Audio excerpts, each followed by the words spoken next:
नमस्कार, आप देख रहे हैं सिटी पोस्ट लाइव। मैं हूं सृष्टि राज। पटना पुलिस ने मोतिहारी में टेरर फंडिंग रैकेट का भांडाफोड़ किया है। जी हां, शुक्रवार को पुलिस ने आपको बता दें घोड़ा सहन थाना क्षेत्र के वीरता चौक स्थित साइबर कैफे में रेड कर दिया है और बहुत सी चीजें भी बरामद हुई है। क्या है पूरा मामला, इसके ऊपर विस्तार में जानकारी देंगे सिटी पोस्ट लाइव के चीफ एडिटर श्रीकांत प्रत्युष। तो सर, क्या है ये पूरा मामला? देखिए, साइबर कैफे की आड़ में ये बड़ा रैकेट चल रहा था, ब्लैक मनी को व्हाइट मनी करके विदेश भेजने का।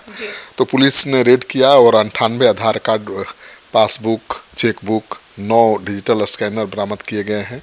पुलिस ने मिले आधार कार्ड और अन्य कागजातों को जब्त कर लिया है और इसकी जांच शुरू कर दी गई है।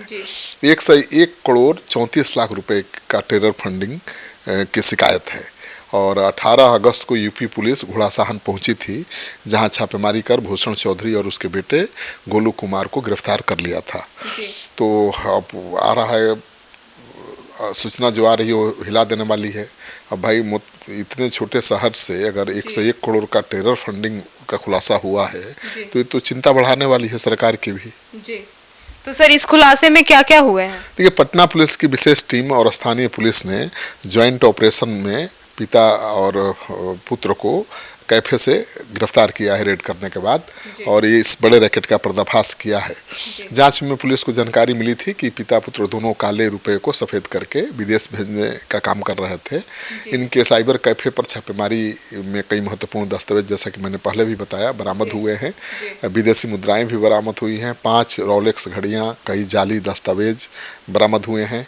पुलिस को आधार कार्ड और driving licence, voter ID card और अन्य पहचान पत्र भी मिले हैं।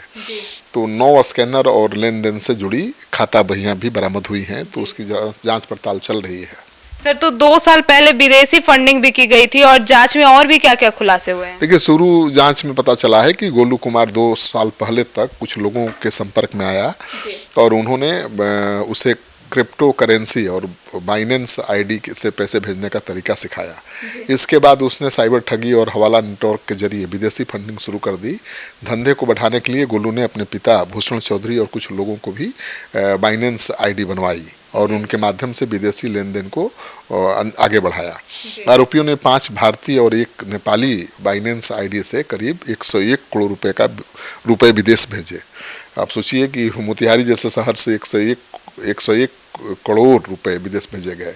इनमें सबसे अधिक ट्रांजैक्शन गोलू की आईडी से हुआ है, जबकि उसके पिता की आईडी से दूसरी सबसे बड़ी राशि भेजी गई है। बाकी 3 भारतीय आईडी और 1 नेपाली आईडी की जांच अभी चल रही है। तो सर, यूपी में भी साइबर ठगी का मामला दर्ज हुआ था और उसी के बाद बिहार का कनेक्शन भी सामने आया था। हाँ, बिल्कुल। इस पूरे प्रकरण का खुलासा तब हुआ जब उत्तर प्रदेश निवासी विकास कुमार ने साइबर ठगी की शिकायत दर्ज कराई और जांच के सिलसिले में नवादा जिले के पथरा इंग्लिश गांव से 5 लोगों को गिरफ्तार किया गया। इन्हीं की निशानदेही पर पुलिस ने 18 अगस्त को घोड़ासहन के गोलू और उसके पिता भूषण की साइबर कैफे में रेड मारी और उनको गिरफ्तार किया। इसके बाद यूपी पुलिस दोनों साइबर फ्रॉड मामले में उनको जेल भेज दिया। अब इन्हें उत्तर प्रदेश से रिमांड पर लेकर पूछताछ की जाएगी। तो इस पूरे नेटवर्क से जुड़े एक अन्य फरार अभियुक्त आलोक कुमार की गिरफ्तारी के लिए पुलिस छापेमारी कर रही है। पुलिस और खुफिया एजेंसियां बरामद दस्तावेजों और लेन देन की जांच में गहराई से जुटी हुई है। नेपाल से जुड़ी जो बाइनेंस आईडी की जानकारी के लिए संबंधित कंपनी से डेटा का ब्यौरा मांगा गया है।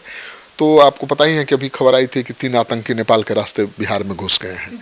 तो इस तरह के सेंसिटिव खबरें आ रही हैं और ऐसे में इस तरह का रैकेट का पर्दाफाश होना बड़ी बात है ना।